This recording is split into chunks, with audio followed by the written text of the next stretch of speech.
Welcome to Democracy Revealed. I'm Michael Wyatt Tucker. In this episode, I'm first going to tell you about that new bipartisan relief bill that's currently being negotiated as of this recording in Washington. Second, I want to give you some good news about the Biden transition and the new likely nominee to head the very important Department of Health and Human Services, who comes from this great state of California. And third, I want to talk to you a little bit about former President Obama's comments regarding the slogan, defund the police. Let's get started. Currently, in Congress, legislators from both sides of the aisle are negotiating a COVID-19 relief bill to hopefully pass during this lame duck session after the election but before the inauguration. Currently, there's a framework that's been released, and here are the elements from it. There is a $300 unemployment supplement that would add on to someone getting unemployment anywhere in the country.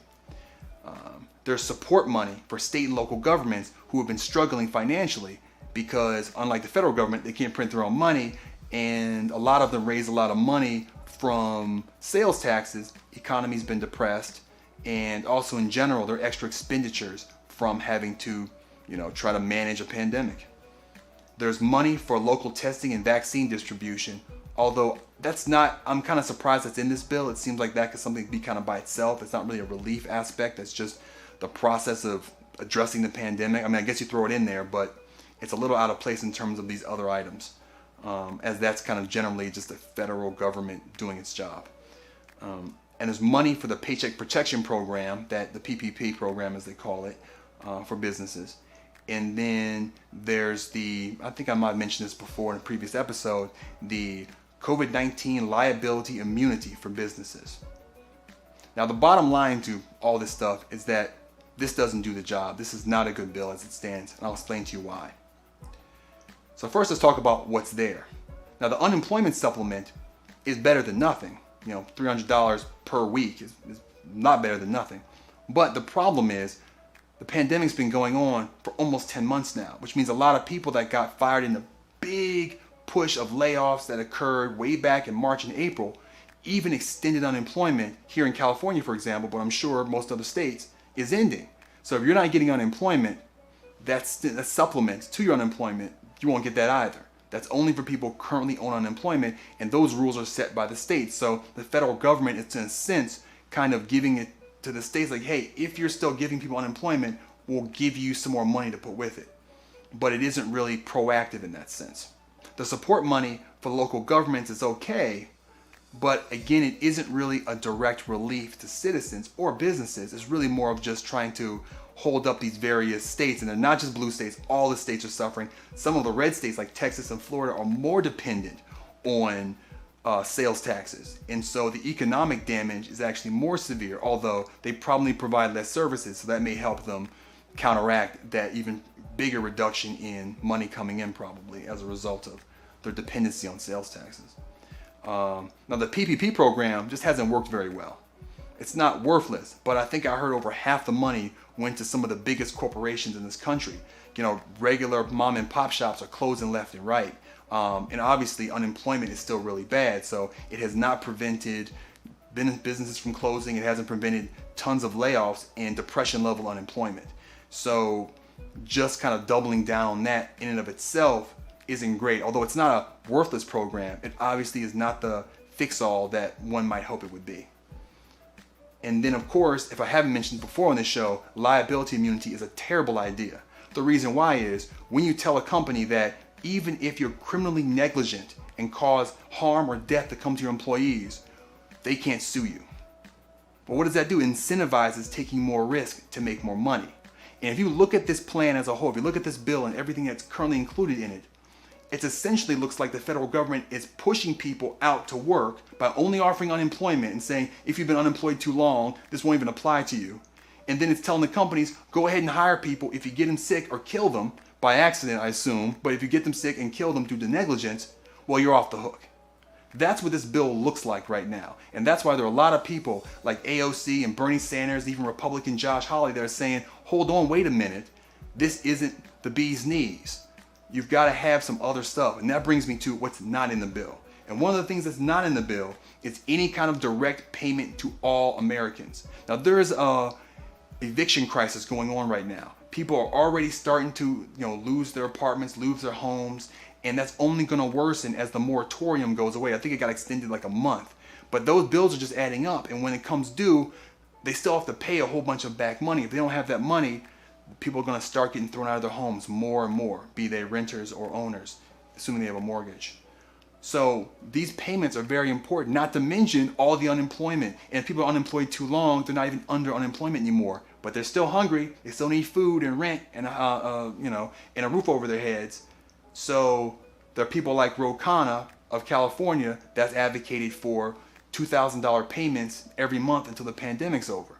And I mean, if we don't have the money, why are we increasing money to the military when we have nuclear weapons and so nobody's going to attack us? And we're in 6 different countries, most of which most citizens can't name, and some politicians probably can't name all the countries we're in, dropping bombs. We have money for that, but God forbid we actually give money to people in the middle of a 100-year pandemic, or one every 100-year pandemic. So that's the problem. And the thing about this is, they call it bipartisan, but it was started by Joe Manchin and a Republican whose name I don't remember. Joe Manchin is the most conservative Democrat in the Senate. And indeed, most of the Democrats involved in negotiation are among the most conservative Democrats. This framework is a Republican framework. It's a get people back out to work framework, not buckle down and try to lower deaths until the pandemic is over and enough people are vaccinated. As I mentioned in a previous episode, it's going to be at least 6 months. We have to get between 250 and 300 million people vaccinated to essentially have a successfully vaccinated country. That's going to take 6 to 9 months. Canada, who has 40 million people, says it will take them 9 months to do that. And that's a tenth of the amount of people we have. So even if we're ambitious and we're able to do much better than they're anticipating, we're still talking 6 to 9 months of this. This bill doesn't do that. Now, some people will argue, hey, wait a minute, isn't something better than nothing?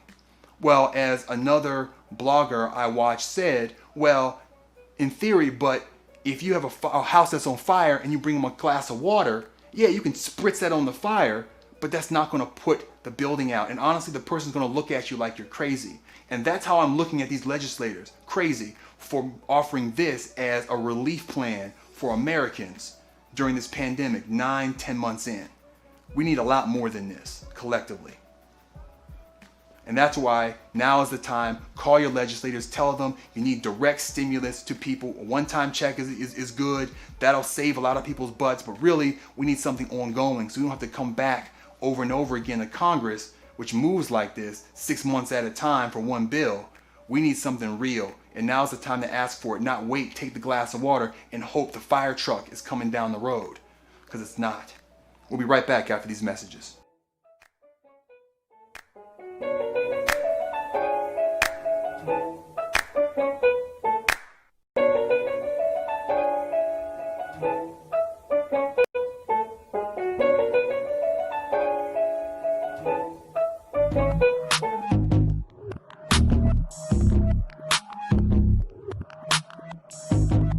With VP-elect Kamala Harris's departure, there will be no black women in the U.S. Senate. That is unacceptable. Don't take our voice. Don't take our vote. Keep the seat.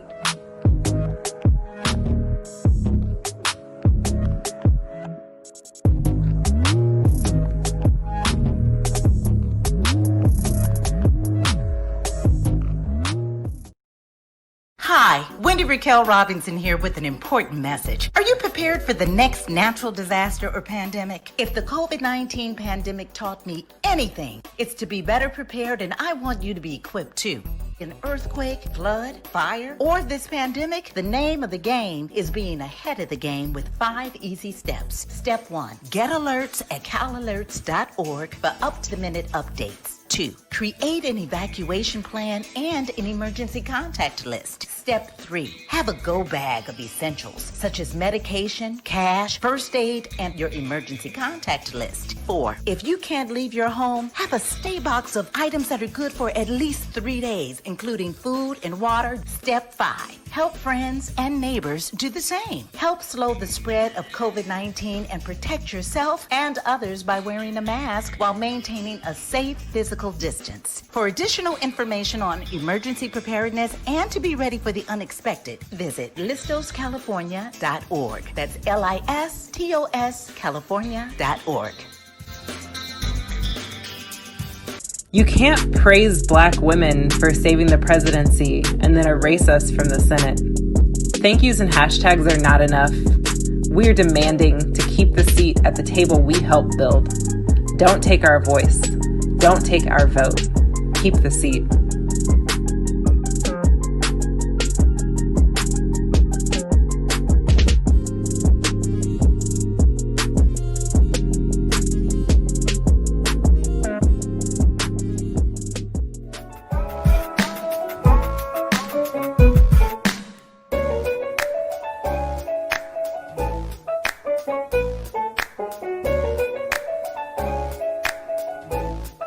Welcome back.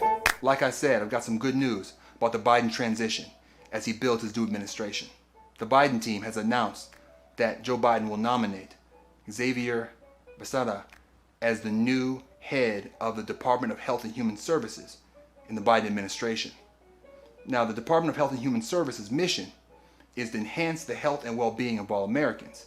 Its oversight includes agencies, the FDA and the Center of Disease Control. Now, the Center for Disease Control had a hard time and has been damaged a lot by the Trump administration.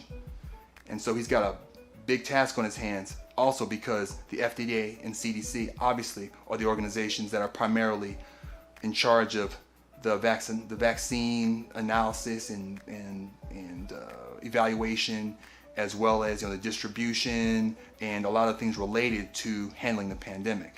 So it was really important that someone that's smart and knows what they're doing is in charge and has good priorities and good centering. And I think Mr.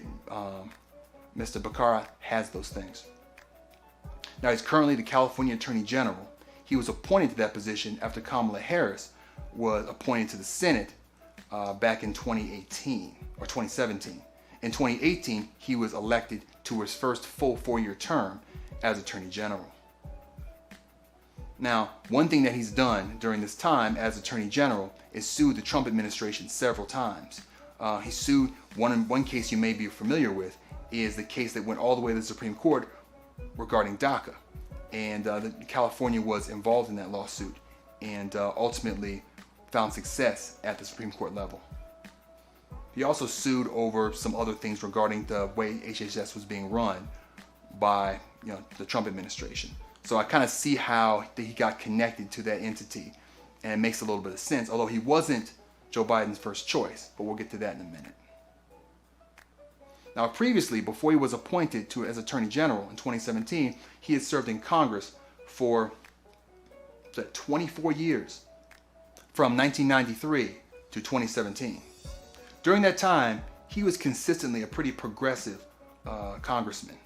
He consistently was against cutting Medicare and Social Security. He advocated for single-payer health care as far back as 1994, and recently in 2017 came out in favor of Medicare for all. He was against extending Bush's tax cuts for the rich. He supported the DREAM Act, as I said, as well as DACA while he was in Congress, and obviously sued in favor of it as California AG once he was in that position. He also served in leadership roles in the House. He was chairman of the Congressional Hispanic Caucus for a great deal of the time that he was in Congress.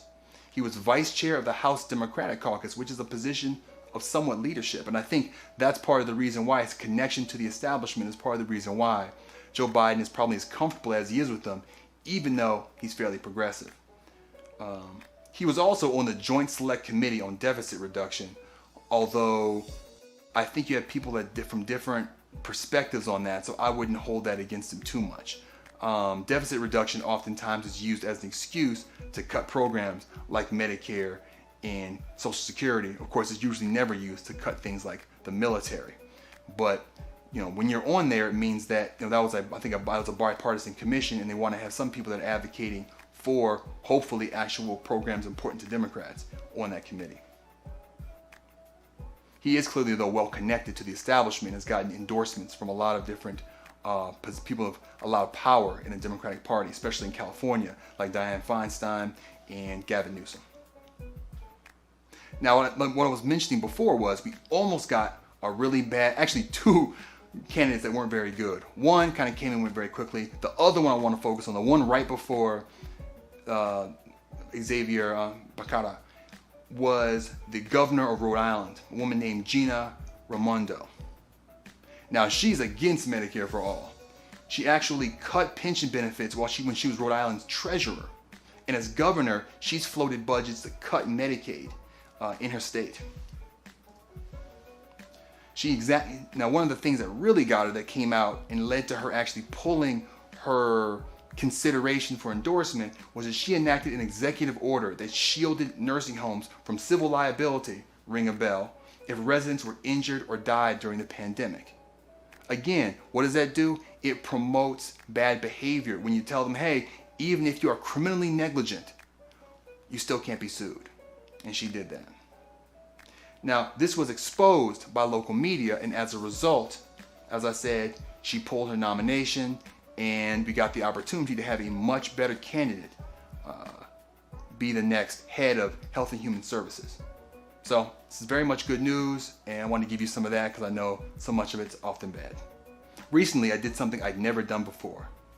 I sat and listened to a 2-hour Donald Trump speech. He was at this victory rally in Georgia back on Saturday, I believe it was December 5th. And he spoke for 2 hours, and I'm not going to go into a lot of detail about it, but I want to give you a couple highlights from that. First of all, he spent over half the time complaining about how the election's rigged.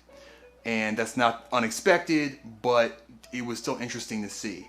He did mention the people, the Republicans he was ostensibly there to support initially, and then he parsed them in, but he kind of connected them often to stuff he did, like, I put a Supreme Court justice and fill in the blank, David Perdue helped me do it.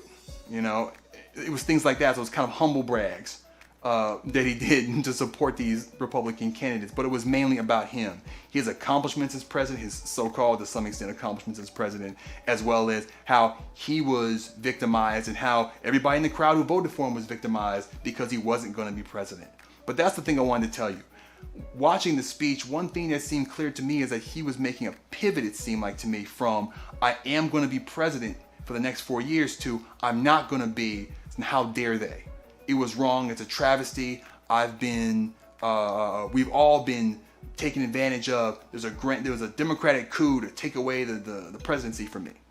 That's his pivot now. And I think that's what he's going to use to run for president for the next 4 years, or try to continue to hold rallies, continue to tweet. Although good news about that, now that once he's not head of state anymore, Twitter is going to be a little bit harsher to him about what he can and can't tweet, because he's tweeted some outlandish stuff and said some stuff that's been damaging to society in terms of saying, advocating for the right things in terms of the proper behavior and how to actually protect yourself from COVID. And so Twitter has kind of said he's not going to have certain protections that the president of the United States gets to kind of tweet more freely than a regular person might be able to. But the biggest takeaway from that speech was that he's not going anywhere. And I think the conspiracy he's running on is that he's basically the usurped president in waiting that's going to try again and take back what's rightfully his in 2024. We'll be right back after these messages.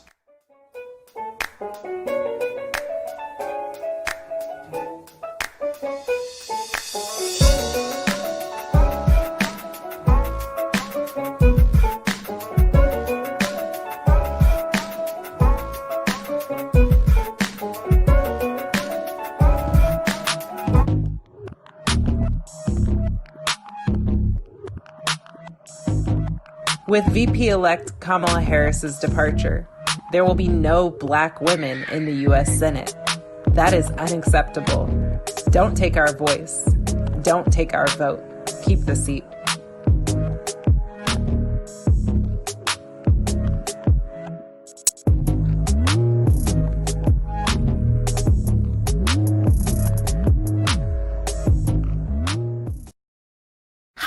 Wendy Raquel Robinson here with an important message. Are you prepared for the next natural disaster or pandemic? If the COVID-19 pandemic taught me anything, it's to be better prepared, and I want you to be equipped too.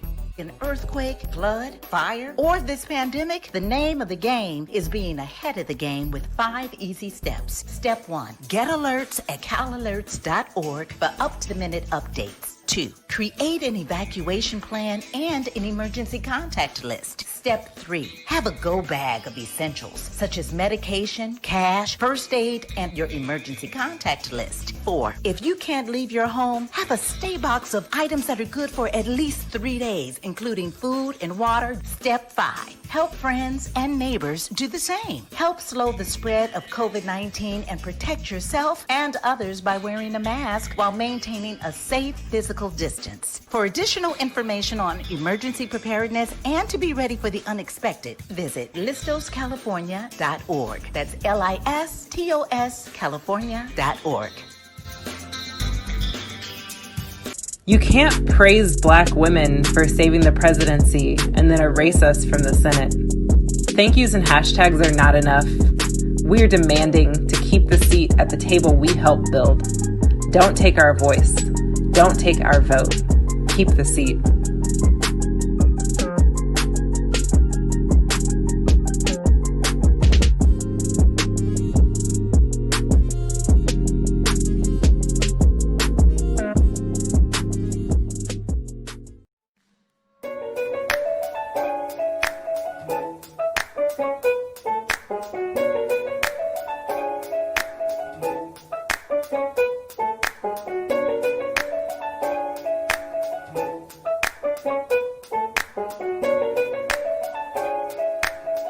Welcome back. Former President Barack Obama gave a critique of the slogan "Defund the Police" a few weeks ago. He called it snappy, but in a derisive way, as if that's not a good thing for a slogan to be. But then he went on to explain what it was about and kind of said you shouldn't use a slogan, you should just explain it, or I guess come up with a different slogan. Now, I want to talk a bit about how I felt about hearing that from the former president, the first black president. But first I want to talk a bit about the expression, the slogan, "Defund the Police" itself. First, it was something kind of organically came out of a big protest movement that's been building over several years. It's a galvanizing chant that people actually do during the protest. It isn't something that came out of some brainstorming meeting for Democratic Congress people to sell a particular policy. It was something that arose organically to get people energized and engaged to these protests, which are dangerous and which are take a lot of energy to do and a lot of commitment from the people that do them. And it's purposefully not a vague slogan like "change you can believe in," something that could appeal to everybody. I mean, one thing that Obama said, I did mention this earlier, is that he wanted, when you say defund the police, you're going to lose some people right away. And that may be the case, but the thing is, when you have a slogan that actually stands for something, that actually means something, well then obviously people that disagree with that thing, or disagree with at least the fundamental power dynamic it represents, may have a problem with it. The one thing about defund the police is it's actually pretty accurate about what it wants to do, about the power dynamic it wishes to address. Over a long period of time, police unions and benevolent organizations and all those kind of entities around the police have lobbied to increase the funding of police, police departments and sheriff's departments all around the country. And the budgets have continued to rise and rise and rise, while other things like school systems and fire departments get defunded. And so defund the police is actually a very direct, we want to come and take some of your money, claw it back, some of the money from the police departments, claw it back for other services and other things. And while yes, it can be off-putting, it actually is pretty easy to explain, as our very eloquent president did. And I think that his main issue with it may be that it challenges power and that it isn't something that everybody can just get along with. But this is a chant that actually has meaning and value and pushes a particular agenda. It's not just something that to try to it's not doublespeak. It's not something that you try to just get everybody on board with, because it actually doesn't mean anything. It's something that actually has real meaning and purpose behind it. And I think that's intentional. And what it does is just by hearing it, it starts a dialogue. It gets the conversation moving about what is the funding of the police department. Why would someone want to take money, defund the police? Now, it doesn't mean abolish the police, but that's why you don't say abolish. People, same activists say abolish ICE when they want to actually take something away, make it not exist anymore. Defund the police says defund because it's about that money, about all those police and sheriff's budgets that have just continued to rise year after year.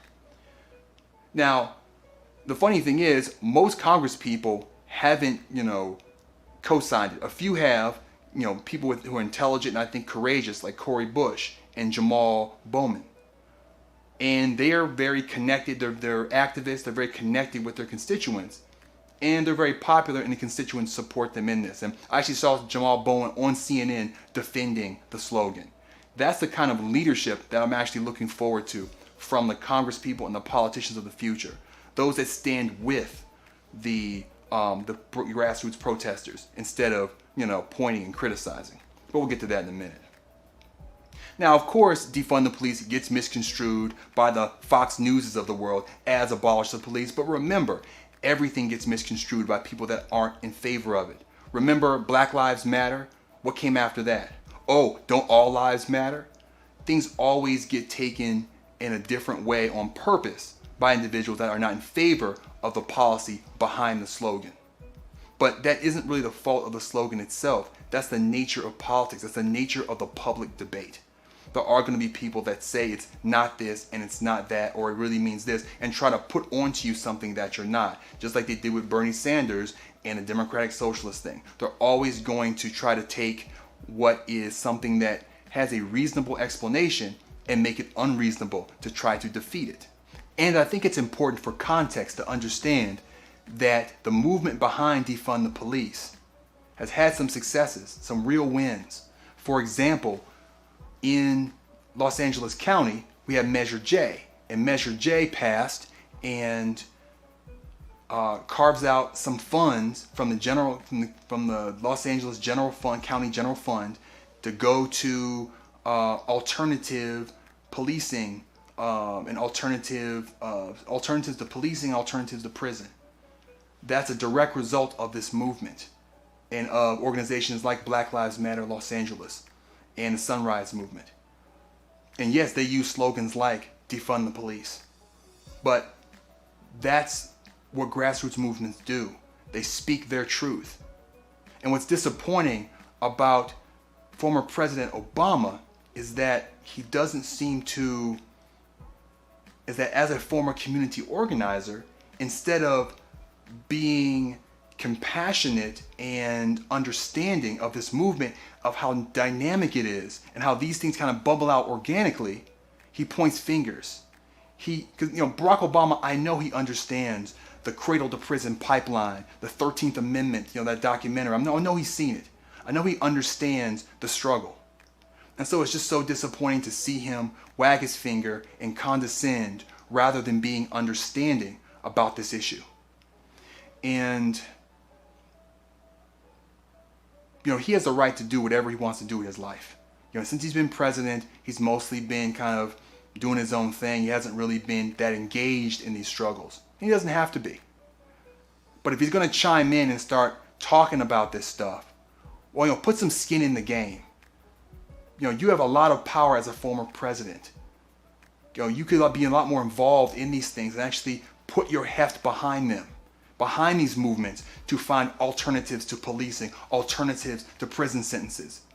You could take that up and you put that skin in the game, people are going to be a lot more receptive to your opinions about their slogans and their movement. Thanks for watching. I hope it was informative and maybe a little bit entertaining. Now remember, you can follow me on Twitter at democracy_Mike. I post all my content there, both this content as well as my content on YouTube. And I also retweet interesting information from journalists as well as Congress people and politicians that I follow. So check that out. And I also have a YouTube channel, like I said, 10 Minutes for Democracy, where this network found me. I post specific video essays about single topics where I can dive into them a bit. And I think you find it interesting and might enjoy it. Anyway, thanks for watching and have a good evening.